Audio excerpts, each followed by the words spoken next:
Congrats! You've earned your master's or doctoral degree in speech-language pathology from a CAA-accredited program. Now it's time to complete the next step towards certification, the clinical fellowship experience. The clinical fellowship experience is the transition period between being a student enrolled in a CSD program and being an independent provider of speech-language pathology services. It includes a mentored professional experience after the completion of academic coursework and clinical practicum.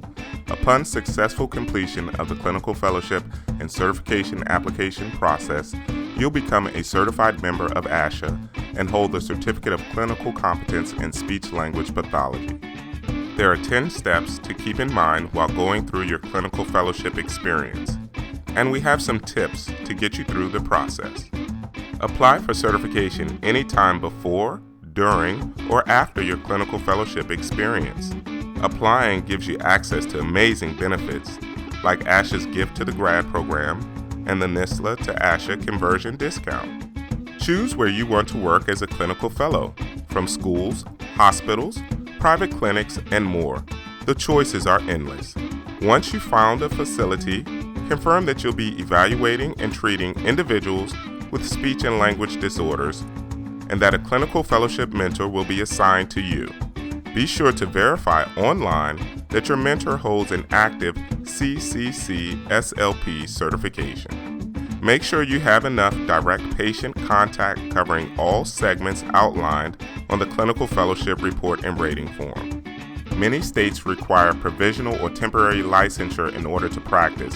Familiarize yourself with your state's requirements to obtain the necessary license. Discuss expectations of your clinical fellowship experience with your mentor and identify your goals. Confirm that your mentor will complete 18 direct and 18 indirect hours of observation.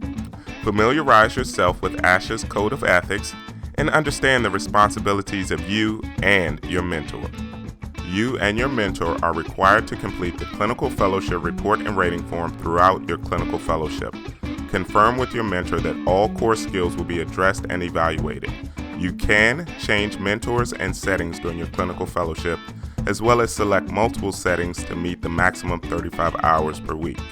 Document any changes in mentor, setting, or average hours worked per week on a separate form.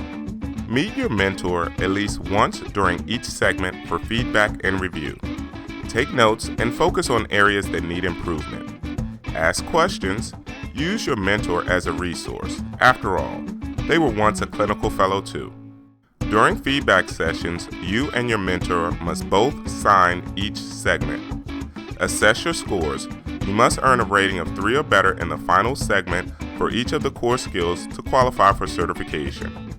Complete a minimum of 36 weeks work, totaling no less than 1,260 hours. Review the clinical fellowship report and rating form to make sure no areas are left blank. All information is accurate, and you and your mentor have signed each required area.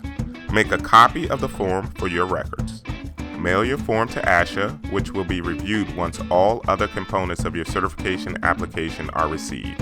Evaluation and processing of your certification application, including the clinical fellowship report and rating form, will take approximately 6 weeks. Any missing pieces will delay processing.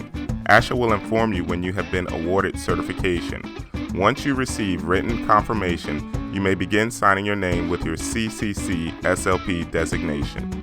If you have any questions, please contact ASHA's Action Center.